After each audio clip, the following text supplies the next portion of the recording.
ஏன் நாங்கள் இதுக்கு சர்வதேச விசாரணை செய்ய வேண்டும்?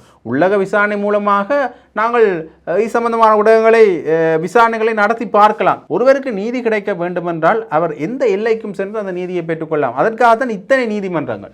ஏதோ ஒரு மர்மம் அல்லது சிக்கல் இந்த கட்சியை சார்ந்தவர்களுக்கும் மற்றும் அப்போது இருந்த இராணுவத்தினருக்கும் இருக்கின்றது என்பதுதான் உண்மை. காலகட்டத்தில் விடுதலை புலிகளே ஜாழ் குடாநாட்டில் இல்லை.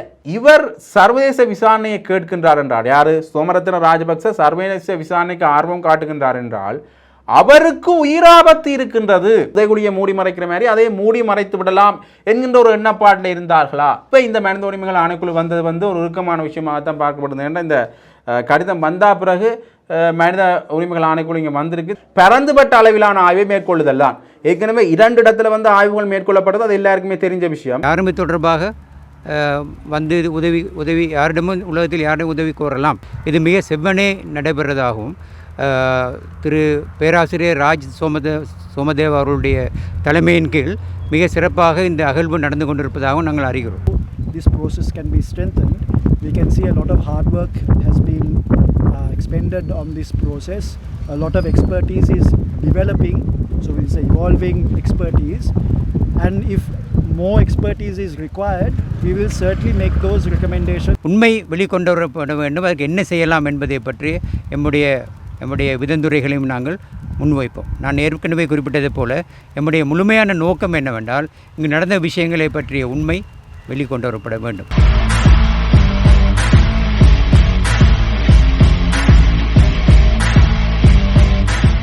ஜெஃப்னாபடி சொந்தங்களுக்கு வணக்கம். இன்றைய தினம் பல தகவல்கள் வெளிவந்திருக்கின்றன. அதில் குறிப்பாக முக்கியமாக பார்க்க போகிற தகவல் என்னென்னு பார்த்தீங்கன்னா, இந்த சோமரத்ன ராஜபக்ச அவர்களுடைய கடிதம் வெளியாகி இருந்தது. அவருடைய மனைவி அந்த கடிதத்தை வெளியிட்டதிலிருந்து அதை அன்ட்ரோ அரசநாயக்க, கர்ஷன நாணயக்கார மற்றும் பிரதமர் 3 பேருக்கும் அந்த கடிதம் செல்ல உள்ளதாகவும் அவர் தெரிவித்திருந்தார். இது சம்பந்தமாக ஐக்கிய நாடுகள் சபையிலையும் அவர் தன்னுடைய விவாத பொருளை மேற்கொள்ள உள்ளதாகவும் தெரிவித்திருந்தார்.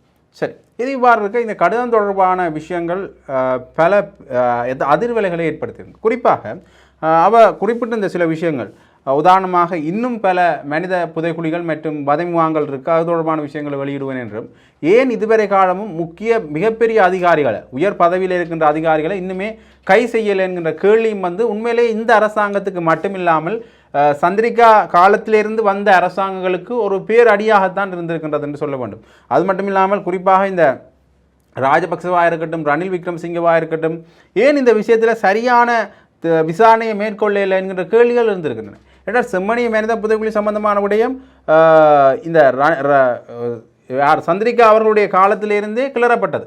அதில் 15க்கும் மேற்பட்ட எண்புக்கூடுகள் எடுக்கப்பட்டு அவை எரிக்கப்பட்டது என்கின்ற தகவல்களும் வெளியாகிய வண்ணமே இருக்கின்றன. ஆகவே ஏன் அது எரிக்கப்பட்டது? ஆகவே சந்திரிகா காலத்திலேயே இந்த அரசியல் சூழ்ச்சிகள் அல்லது அரசியல் சார்ந்த விளையாட்டுகள் ஆரம்பமாகிட்டோ என்ற கேள்வி ஒன்று எழுகின்றது. அது பிறகு வந்த காலப்போதிலேயும் இந்த செம்மணி தொடர்பான விடயங்கள் அதிக அளவில் இந்த செம்மணிக்கு தலையை நுழைக்காமே அரசாங்கம் இருந்தது. இப்போ இந்த தமிழ் தேசிய மக்கள் முன்னணி சார்ந்து இந்த விடயங்கள் கொஞ்சம் வெளியில் வந்தா பிறகு, தமிழ் தேசிய மக்கள் முன்னணியில் இருப்பவர்கள் இந்த விடயத்தை கொஞ்சம் வெளியில் கொண்டு வந்தா பிறகு இந்த ஜேவிபி அரசாங்கம் கொஞ்சம் இதில் ஆர்வம் காட்டுற மாதிரி இருக்குது. இருந்தாலும் இனி வருங்காலங்களில் தான் தெரியும் இவர்களும் என்ன நடவடிக்கை எடுக்க போன்றார்கள்.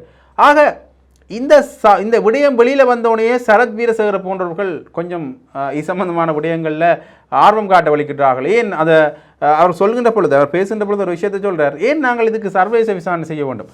உள்ளக விசாரணை மூலமாக நாங்கள் இது சம்பந்தமான ஊடகங்களை விசாரணைகளை நடத்தி பார்க்கலாம் என்கிற விஷயத்தை சொல்கிறார். அது மட்டும் இல்லாமல் இன்னொரு முக்கியமான விஷயத்தை சொல்கிறார். என்னென்னு பார்த்தீங்கன்னா, இந்த ஏற்கனவே விசாரணை செய்யப்பட்டு தான் அவருக்கு தண்டனை வழங்கப்பட்டிருக்கின்றது. ஆக இனி ஒரு விசாரணை என்பதும் இனி ஒரு ஜனாதிபதி ஆணைக்குழுவை நியமித்து விசாரணை என்பதும் ஒரு சிக்கலான விடயத்தை தான் தோற்றுவிக்கும் என்ற விஷயத்தை அவர் சொல்கிறார். இதில் ஒரு விஷயத்தை நாங்கள் பார்க்கணும் என்று பார்த்தீங்கன்னா, ஒருவருக்கு நீதி கிடைக்க வேண்டுமென்றால் அவர் எந்த எல்லைக்கும் சென்று அந்த நீதியை பெற்றுக்கொள்ளலாம். அதற்காகத்தான் இத்தனை நீதிமன்றங்கள், மேன்முறையீட்டு நீதிமன்றம், உயர் நீதிமன்றம் என்று இத்தனை நீதிமன்றங்களுக்கான காரணம், எங்களுடைய முறையீட்டை ஒவ்வொரு நீதிமன்றங்களூடாக நாங்கள் பெற்றுக்கொள்ளலாம். ஒரு நீதிமன்றத்தில் எங்களுடைய விடயங்கள் சரியாகவில்லைன்னா அடுத்த நீதிமன்றத்துக்கு நாங்கள் போகிறோம். அப்போ அதற்காகத்தான் இந்த நீதி ஒருவருக்கு உடனடியாக கிடைக்க வேண்டும் என்ற விஷயங்கள் முன்னிலைப்படுத்தப்படுகின்றது. சரத் வீரசேகர அவர்கள் இப்படியான விஷயத்தை கூறியதில் இருந்து, அதாவது எதற்காக இன்னொரு விசாரணை, இன்னொரு ஆணைக்குழுவை நியமிக்க வேண்டும் என்று கூறியதிலிருந்து ஏதோ ஒரு சிக்கல் ஒன்று இந்த செம்மணி விடயத்தில் இருக்கு. பொதுஜன பிரமுனவுக்கு இது சம்பந்தமான சிக்கல்கள் இருக்க போது, அதுலேயும் குறிப்பாக இந்த இராணுவத்தினருக்கு, குறிப்பாக இவரும் ரியல் அட்மிரலாக இருந்திருக்கிறார். ஆகவே இவர் சார்ந்த விஷயங்களும் வெளியில் வருமோ என்கிறதுக்காகத்தான் திடீரென இந்த செய்தியை போடுகின்றார்கள் என்ற கேள்வி எழுந்திருக்கிறார். உண்மையாகவே சர்வதேச விசாரணையை மறுக்கிறவர் தான், அதை ஒத்துக்கொள்ளலாம். சரி, சர்வதேச விசாரணை என்றால் நாட்டினுடைய இறையாண்மை பாதிக்கப்படும் என்றதுக்காண்டி சர்வதேச விசாரணையை இவர் மறுக்கிறார். உண்மையிலே சர்வதேச விசாரணை தேவை, இது அவருடைய கருத்திலிருந்து பார்க்க சர்வதேச விசாரணையை மறுக்கிறார்னு பார்க்கலாம். ஆனால் உள்ளக விசாரணையிலையும் அவர் சொல்றார், இனி என்னத்துக்கு இந்த ஜனாதிபதி ஆணைக்குழு விசாரித்து இந்த சிக்கல்கள் என்ற விடயத்தை சொல்வதன் ஊடாக ஏதோ ஒரு மர்மம் அல்லது சிக்கல் இந்த கட்சியை சார்ந்தவர்களுக்கும் மற்றும் அப்போது இருந்த இராணுவத்தினருக்கும் இருக்கின்றது என்பதுதான் உண்மை. அது மட்டுமில்லாமல் அண்மையில் பேசுகின்ற பொழுது கூட சிரேஷ்ட சட்டத்தண்ணி ஒருவர் கூறியிருந்தார், இது இராணுவத்தினர் தான் செஞ்சது, அந்த காலகட்டத்தில் விடுதலை புலிகளே ஜாழ் குடா நாட்டில் இல்லை. அப்போ இது இவர்களுக்கு ஒரு எடுத்துக்காட்டாக கூறினாலும் மீண்டும் மீண்டும் கூறினாலும் அந்த சரத் வீரசேகர அவர்கள் விடுதலை புலிகள் மேலே பழி சுமத்த பார்க்கிறதுக்கும், உதயகம்மன் பிளவாக இருக்கட்டும், விமல் வீரவன்சவாக இருக்கட்டும், விடுதலை புலிகள் மேலே பழி சுமத்த பார்க்கிறதுக்கும் இப்போ உள்ளக விசாரணை வேண்டாம் என்பதற்கும் ஏதோ ஒரு சிக்கல் நிலைமை இருக்கின்றது. சரி, அவர்கள் விடுதலை புலிகள் அமைப்பினர் தான் பழி சுமத்தட்டும். அப்படி விடுதலை புலிகள் அமைப்பினர் அவர்கள் குற்றம் சாட்டினால் விசாரணைகள், உள்ளக விசாரணைகளோ ஏதோ ஒரு வகையில் விசாரணை செய்யக்க அது வெளியில் வரும் தானே, ஏன் அதற்கும் அவர்கள் மறுப்பு தெரிவிக்கின்றார்கள்? ஆக உள்ளக விசாரணைகள் மூலமாக கண்டுபிடித்தாலும் தங்களுக்கு சிக்கல் வருகின்ற அளவுக்கு ஒரு மிகப்பெரிய விடயம் ஒன்று அதில் ஒளிந்திருக்கின்றது என்கின்ற விஷயத்தை நாங்கள் இதில் கொண்டு வரலாம். ஆகவே இந்த உள்ளக விசாரணைகள் அவசியப்பட்ட தமிழ் தேசிய பரப்பில் பயணிக்கின்ற கட்சிகள் மீண்டும் மீண்டும் அழுத்தங்களை கொடுத்து கொண்டே இருக்கின்றன. குறிப்பாக ஸ்ரீதரன், பாராளுமன்ற உறுப்பினர் ஸ்ரீதரன் அவர்கள் என்ன விஷயத்தை சொல்றாருன்றா, இவர் சர்வதேச விசாரணையை கேட்கின்றார் என்றால், யாரு சோமரத்ன ராஜபக்ச சர்வதேச விசாரணைக்கு ஆர்வம் காட்டுகின்றார் என்றால் அவருக்கு உயிராபத்து இருக்கின்றது என்கிற ஒரு விஷயத்தை நாங்கள் முன்னிலைப்படுத்த வேண்டும். அதால் தான் அவர் சர்வதேச விசாரணை கேட்கிறார். இதை நாங்கள் கடிதம் படிக்கின்ற பொழுதே எல்லாருக்கும் தெளிவாகிவிட்டது. ஏனென்றால் அவர் அந்த கடிதத்தை எழுதுகின்ற பொழுது அந்த கடிதத்தினுடைய உண்மை பொய் என்பதை வந்து நீதிமன்றத்தால் தான் தீர்மானிக்கப்படும். இருந்தாலும் கூட அந்த கடிதத்தை வைத்து பார்க்கின்ற பொழுது ஒரு விஷயத்தை சொல்கிறா, யாரும் குமார் பொன்னம்பலம் அவர்கள் இந்த விஷயம் தொடர்பாக பேசுகின்றார் சோமரத்ன ராஜபக்சோட, நான் உங்களை விடுதலை செய்கிறேன், சர்வதேசத்து வரைக்கும் இந்த விடயத்தை கொண்டு போகிறன்ற விஷயத்தை சொல்கிறா. சொன்னால் பிறகு திருப்பி குமார் பொன்னம்பலம் அவர்கள் கொலை செய்யப்பட்ட பிறகு இவருக்கான தண்டனை, இவர் மட்டுமில்லை இந்த ஐவருக்கான தண்டனையும் இருக்கப்படுகின்றது. ஆகவே ஒரு அரசியல் பழிவாங்கல் ஒன்று இங்கே நடந்தபடியாகத்தான் இந்த விஷயம் இருக்கப்பட்டிருக்கின்றது. அது மட்டுமில்லாமல் 7 கைது செய்யப்பட்ட உயர் அதிகாரிகள் விடுவிக்கப்பட்டிருக்கின்றார். 6 மாத காலத்திலே பிணையில் விடுவிக்கப்பட்டிருக்காங்க. பிறகு அவருடைய வழக்குக்கு என்ன நடந்ததுன்றே தெரியல. சரி, இந்த விஷயத்தை வச்சு பார்க்க என்ன விஷயம் தெளிவாதுன்னு பார்த்தீங்கன்னா, உயர் அதிகாரிகளை கைது செய்தால் ஏதோ ஒரு வகையில் அரசியல் பிரபலங்கள் மாட்டுப்படுவார்கள். ஏனென்றால் இந்த சாதாரண சிப்பாயோ அல்லது அதற்கு மேற்பட்டாக்களையோ கோப்ரலையோ கைது செய்கின்ற பொழுது ஒரு சிக்கல் நிலைமை தோன்றாது, அல்லது இந்த அழுத்தங்கள் பிரிவிக்கப்படாமல் எல்லாத்தையும் மூடி மறைச்சிடலாம், புதைகுழியை மூடி மறைக்கிற மாதிரி அதையும் மூடி மறைத்து விடலாம் என்கின்ற ஒரு எண்ணப்பாட்டில் இருந்தார்களா? ஆக அதால தான் உயர் அதிகாரிகள் மேலே கை வைக்கலையோ, உயர் அதிகாரிகள் ஒருவர் மேலே கை வைத்தாலும் ஏனைய அதிகாரிகள் மூலமாக இந்த விஷயம் சர்வதேசத்துக்கு தெரிய வரும் மற்றும் அவருடைய பேர்கள் அடிபடும் என்றதுக்காக அவர்கள் இன்னுமே இது சம்பந்தமாக முயற்சிக்க இல்லையா என்கின்ற கேள்வியும் எழுகின்றது. அது மட்டும் இல்லாமல் நாமல் ராஜபக்ச அண்மையில் பேசுகின்ற பொழுது கூட ஒரு விடயத்தை சொல்கிறார். பார்த்தீங்கன்னா, ரணில் விக்ரமசிங்க மைத்ரிபால சிறிசேன காலத்தில் தான் நாங்கள் பலவாறாக தாக்கப்பட்டோம் என்ன விஷயம்னா, பலவாறாக கருத்தியல் ரீதியாக தாக்கப்பட்டோம். பல வழக்கு விசாரணைகள் அந்த காலத்தில் தான் எங்களுக்கு வந்திருந்தது. இருந்தாலும் கூட ஒரு காலகட்டத்தில் அவரோடு இணைந்து நாங்கள் ஆட்சி செய்வதற்கான ஒப்புதல்களை அளித்திருந்தோம் ரணில் விக்ரமசிங்கோட. ஆக எங்களுக்கு அரசியல் பழிவாங்கல்கள் இல்லை என்ற விஷயத்தை சொல்கிறார். ஆக இப்போ கொஞ்ச காலமாகவே பொதுஜன பெரமுன சிங்கள மக்களால் நிராகரிக்கப்பட்ட இடத்துல சிங்கள மக்கள்கிட்ட நாங்கள் கோலோச்சனம் என்பதற்காக ஏதோ ஒரு கதைகளை சொல்லிக் கொண்டுதான் இருக்கின்றது. ஆகவே சிங்கள மக்கள்கிட்ட மீண்டும் தங்களுடைய இருப்பை உறுதிப்படுத்திக் கொள்வதற்காக பொதுஜன பிரமுன இவ்வாறான விஷயங்களை செய்து கொண்டிருக்கின்ற இந்த காலப்பகுதியில் பொதுஜன சரத் வீரசேகர போன்ற பொதுஜன பிரமுனையில் சேர்ந்தவர்கள் என்ன விஷயத்தை சொல்கிறார் என்று பார்த்தீங்கன்னா, இந்த செம்மணி விவகாரத்தை கொஞ்சம் கையில் எடுக்காமல் மழுங்கடிக்கிற விடயத்தையே பார்க்கின்றார்கள். ஆகவே மீண்டும் இந்த விஷயங்கள் கிளறப்படுமாக இருந்தால் பல அரசியல் தலைகள் பிடிபடும் அல்லது மாட்டுப்படும் என்பதற்காகத்தான் இப்படியான விடயங்கள் நடக்கிறதோ என்கின்ற சந்தேகமும் இப்போ எழுந்திருக்கின்றது. சரி, இதை பாரு இருக்க இன்னொரு முக்கியமான விஷயத்தையும் நாங்கள் பார்க்கணும் என்று பார்த்தீங்கன்னா, இந்த மனித புதைகுழி செம்மணி மனித புதைகுழி சம்பந்தமான விடயங்கள் போய்கொண்டிருக்கின்ற இந்த சூழலில் மனித உரிமைகள் ஆணைக்குழு இங்கே வந்திருக்கின்றது. இப்போ இந்த மனித உரிமைகள் ஆணைக்குழு வந்தது ஒரு இறுக்கமான விஷயமாக தான் பார்க்கப்படுது. ஏன்னா இந்த கடிதம் வந்த பிறகு மனித உரிமைகள் ஆணைக்குழு இங்கே வந்திருக்கு, தங்களுடைய ஆய்வினையை மேற்கொண்டு இருக்கிறார்கள் அந்த இடத்துலேன்னு சொல்கிறேன். அது மட்டும் இல்லாமல் அங்கே ஆய்வு மேற்கொள்கிறவர்களோட கூட கலந்துரையாடல்கள் மேற்கொள்ளப்படுகின்றது என்கிற விஷயமும் பேசப்பட்டிருக்கிறது. ஆகவே தொடர்ந்து பார்க்கலாம் இந்த மனித உரிமைகள் ஆணைக்குழு இது சார்ந்த என்ன நிலைப்பாட்டை எடுக்கப் போகின்றார்கள் என்பதை. அது மட்டும் இல்லாமல் ஸ்கேன் இயந்திரம் வந்திருக்கிறதுன்னு சொல்லியிருந்தார்கள். இந்த ஸ்கேன் இயந்திரம் பெறுவதற்கான மிக பிரதானமான நோக்கமே பரந்துபட்ட அளவிலான ஆய்வை மேற்கொள்ளுதல் தான். ஏற்கனவே 2 இடத்துல ஆய்வுகள் மேற்கொள்ளப்பட்டது, அது எல்லாருக்குமே தெரிஞ்ச விஷயம். இதுபோன்று பல இடங்கள்லையும் இந்த விடயங்கள் இருக்கலாம் என்று பல அரசியல் தலைவர்களும் கூறியிருந்தார்கள். சிறிதரன் அவர் அண்மையில பேசியிருந்தார், அதுக்கு முதல் சுகாஸ் அவர்கள் பேசியிருந்தார், செம்மணி முழுவதுமே ஆராய்ச்சி செய்யப்பட வேண்டும் என்று. ஆகவே இந்த பரந்துபட்ட ஒரு ஆய்வுக்கொன்றுக்கான அடிப்படை நோக்கமாகத்தான் இந்த ஸ்கேன் இயந்திரம் கொண்டு வரப்பட்டிருக்கிறது. நாங்கள் கொழும்பிலிருந்து வந்திருக்கிறோம். மனித உரிமைகள் ஆணைக்குழுவின் ஆணையாளர்களில் நாங்கள் 3 பேர் இருக்கிறோம். அப்போ எங்களோட நோக்கம் இந்த செம்மணி இந்த மயானத்தில் என்ன நடக்குது அப்படின்றத தெரிஞ்சு கொள்வது எங்களோட நோக்கம். அப்போ இங்கே நாங்கள் சம்மந்தப்பட்ட இதுக்கு பொறுப்பாக இருக்கிற மதிப்புக்குரிய நீதிபதி அவர்களோடு நாங்கள் கதைத்தோம். அத்தோடு இது முன்னுக்கு இருந்து நடத்துகிற கலாநிதி பேராசிரியர் ராஜ் சோமதேவ அவர்களோடும் ஏனைய அதிகாரிகளோடும் இது தொடர்பாக கதைத்தோம். பல விஷயங்களை எங்களால் தெரிந்து கொள்ள முடிந்தது. இது தொடர்பாக இதுவரை என்ன நடந்திருக்கின்றது, என்ன கண்டறியப்பட்டிருக்கின்றது போன்ற விஷயங்களை நாங்கள் தெரிந்து கொண்டோம். இந்த அடிப்படையில் நாங்கள் கொழும்புக்கு சென்ற பிறகு எமது சேர்மன், எமது தலைவர் இங்கு வர முடியாமல் போய்விட்டது, இன்னொரு உறுப்பினர் வர முடியும். நாங்கள் 3 கமிஷனர்ஸ் 3 பணிப்பாளர்கள் இங்கு வந்திருக்கின்றார்கள். அப்போ நாங்கள் அங்கு போய் இந்த ஒரு கூட்டத்துக்கு அது தொடர்பான பல விஷயங்களை பற்றி நாங்கள் கதைக்கூடியதாக இருக்கும். அதை நான் சொல்ல விரும்புகிறேன். செம்மணி மனித புதைகுழியில் சர்வதேச நிபுணத்துவம் வேண்டும் என்று சொல்லி வலியுறுத்தப்படுது. இது சம்பந்தமாக அது தேவையா என்பதை பற்றி எங்களுக்கு இப்பொழுது தெரியாது. நாங்கள் நம்முடைய தலைவர் அவர்களோடு கதைக்கும் பொழுது இந்த விஷயங்களை நாங்கள் சொல்லும்போது இது நம்முடைய நாட்டு சட்டத்திட்டங்களுக்கு பொருத்தமானதா என்பதை பற்றி நாங்கள் தெரிந்து கொள்ள வேண்டும். அவ்வாறு அது பொருத்தமானதாக இருக்கும் பட்சத்தில் யாரும் தொடர்பாக உதவி யாரிடமும் உலகத்தில் யாரிடம் உதவி கோரலாம். ஆனால் அது எங்களுடைய நாட்டின் சட்டத்திட்டங்களுக்கு பொருத்தமானதா என்பதை பற்றி முதல் நாங்கள் முடிவு செய்ய வேண்டும். இது தொடர்பாக நாங்கள் மனித உரிமை ஆணைக்குழுவின் கூட்டத்திலே இது பரவாக நாங்கள் கதைப்போம். செம்மணி வழக்கில் குற்றஞ்சாட்டப்பட்டு தற்போது சிறை தண்டனை அனுபவிக்கிற சோமரத்ன ராஜபக்ச தான் சர்வதேச ரீதியாக இது சம்பந்தமாக சாட்சி அளிக்க தயார் என்று சொல்லியிருக்கிறார். இது சம்பந்தமாக அவருக்கு ஏதாவது அச்சுறுத்தல் ஏற்பட்டால் இலங்கை மனித உரிமை ஆணைக்குழு ஏதாவது இது தொடர்பாக நானும் பத்திரிகையில் பார்த்தேன்.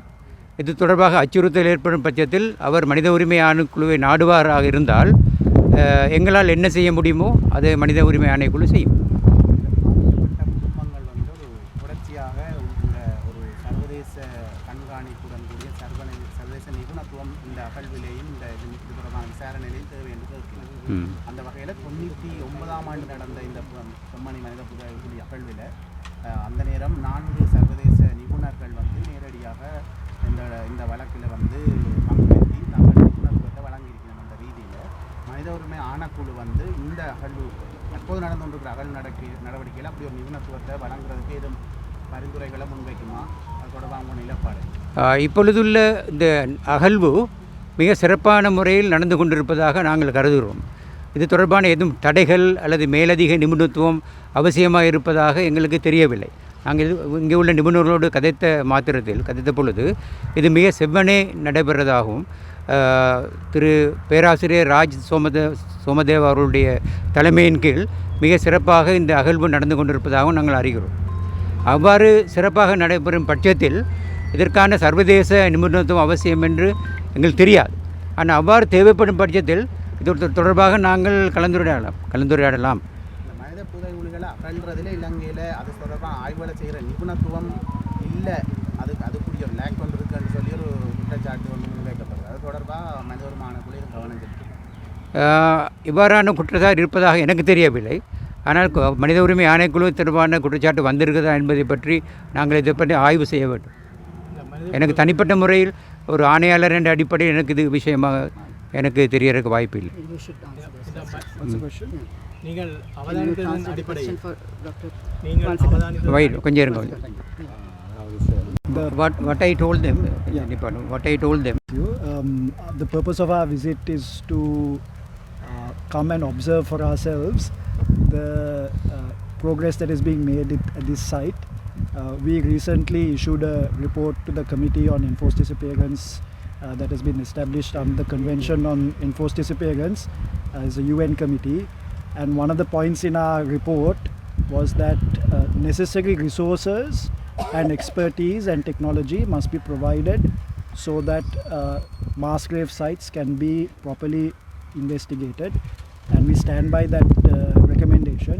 We also wanted to meet the people and the institutions that are involved in that process on the ground, and we have had so far a very illuminating visit. We met with officials of the Office on Missing Persons, we met with civil society representatives, and now today we met with the learned magistrate as well as the JMO, the investigating officers, and of course the professor who is in charge of the excavation. We will issue a fact-finding report, a short report at the end of this fact-finding mission, and we will make certain recommendations on how this process can be strengthened. We can see a lot of hard work has been expended on this process.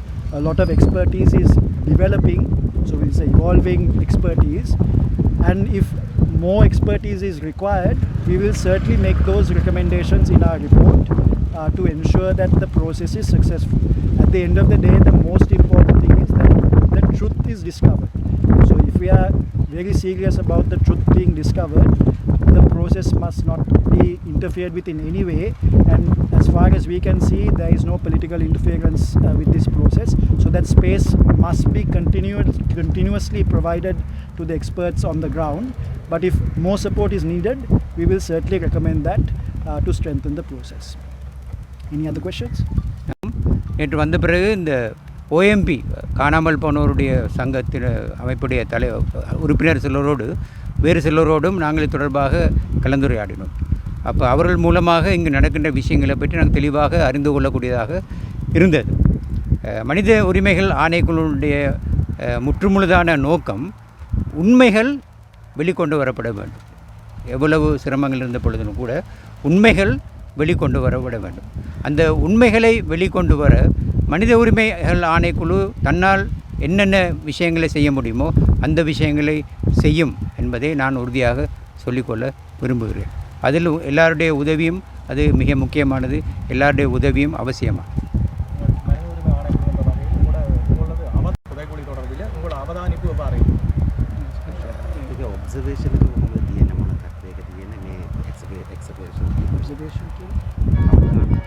Observation. Yeah, so as I said before, we will hopefully by the end of this week release a formal report, publish a formal report with our observations. Right, so right now we're in the middle of our mission. We are meeting officials. We have a couple of more visits to complete. The things that we are looking at particularly is whether there is any interference with the process. We are keen to know whether the evidence that is being gathered is being preserved and protected, and whether the protocols that are being followed will give adequate protection.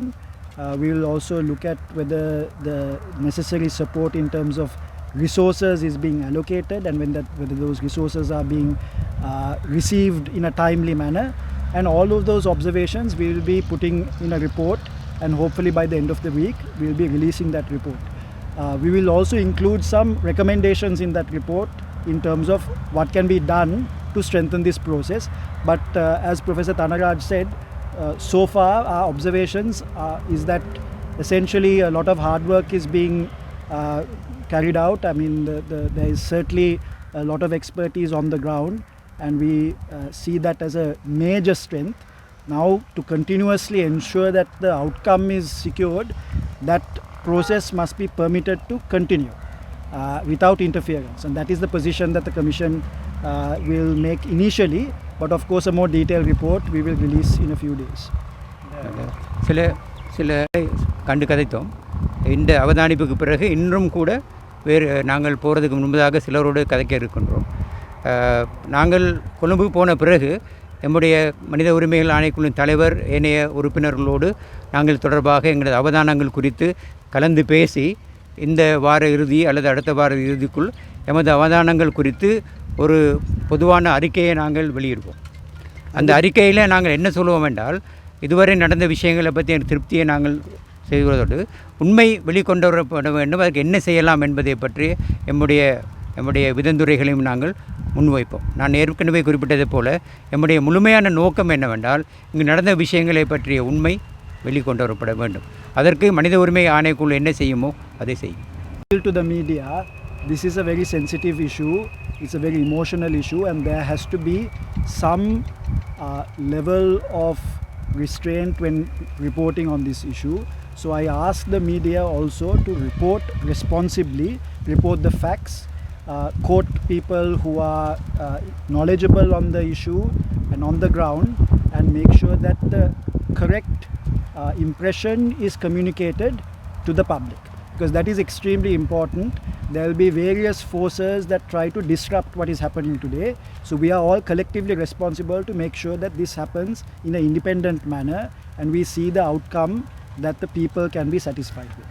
So that is a request that I am making to all the media as well. We are there to support you. We are there to make sure that your freedom of expression is guaranteed and protected. So if you face any threats or any kind of challenge, you can always complain to the Human Rights Commission. So we are there to protect your interests, but we also request you to report this matter sensitively and responsibly. மனித உரிமைகள் ஆணைக்குழுவை சந்தித்து நீங்கள் எங்களுடைய அவதானங்களை கேட்டதை பற்றி நாங்கள் நன்றி கூற கடமைப்பட்டிருக்கின்றேன். அதே நேரத்தில் உங்களோட ஒரு வேண்டுகோள் விடுக்கவும் நாங்கள் கடமைப்பட்டிருக்கின்றோம். இங்கு நடக்கின்ற விஷயங்கள் ஒரு உணர்வுபூர்வமான விஷயம். ஆனால் நீங்களே தொடர்பாக அறிக்கையிடும் பொழுது ஒரு இமோஷனல் என்று சொல்லப்படுகின்ற உணர்வு ரீதியாக விஷயங்களை சொல்லாமல் யதார்த்தமாக ஒப்ஜெக்டிவ் என்று சொல்வார்கள், புறவயமாக இங்கு நடக்கின்ற விஷயங்களை நீங்கள் மக்களுக்கு தெரியப்படுத்த வேண்டும். அது மிக மிக முக்கியமானது. மக்களுடைய உணர்வுகளை கிளறக்கூடியவாது ஊடகங்கள் நடந்து கொள்ளக்கூடாது என்பதற்காக நாங்கள் மனித உரிமை ஆணைக்குழுவின் சார்பாக மிக பணிவாகவும் அன்புடனும் உங்களை கேட்டுக்கொள்வதற்கு நான் கடமைப்பட்டிருக்கின்றேன். தேங்க்யூ. நன்றி. காணாமலாக்கப்பட்டது தொடர்பான ஒரு சாட்சிகள் பதிவு செய்திருக்கு. அது தொடர்பாக எதுவும் தொடர்ச்சியாக இந்த வழக்கில் எதுவும் அதை கையில் அது தொடர்பாக விசாரிப்பீங்களா? So we have taken a decision to make sure that all the past reports of the commission will be published. There was a 2003 report that was published before, and we will be putting that on the website. There are certain other reports that were not formally published, but we are looking at that and also making sure that that is going to be published.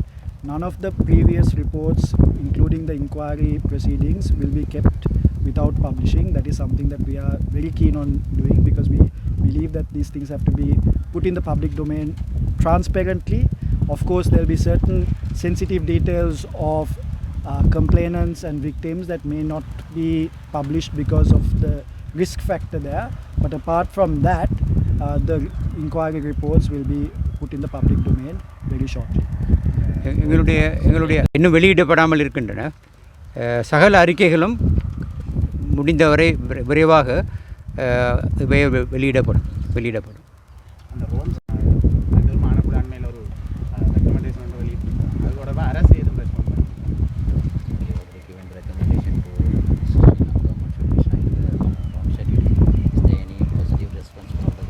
So that report that we sent to the Committee on Enforced Disappearance is published, and all the recommendations are found in that report. It's in the public domain.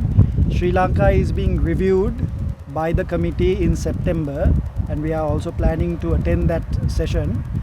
We hope that there will be a positive response to our recommendations, and that will be communicated to the committee.